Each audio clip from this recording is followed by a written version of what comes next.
Kim qardaşlarım özündə, nəfsində, canında tənbəllik hiss edərsə, görsə ki, tənbəldir ibadətləri etməkdə,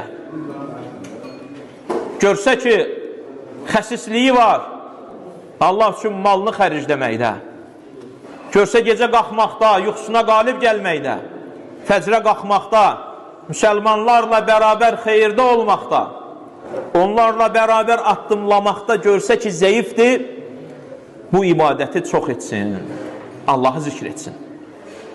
Kim Allahı çox zikr edərsə, tənbəlliyi gedər. Kim Allahı çox zikr edərsə, fəcrə heç bir kəsin ehtiyac duymadan durar. Bədəninin rahatlığını hiss eləyər. Bədənində gücü və qüvvəti hiss edər. O gücü dadar.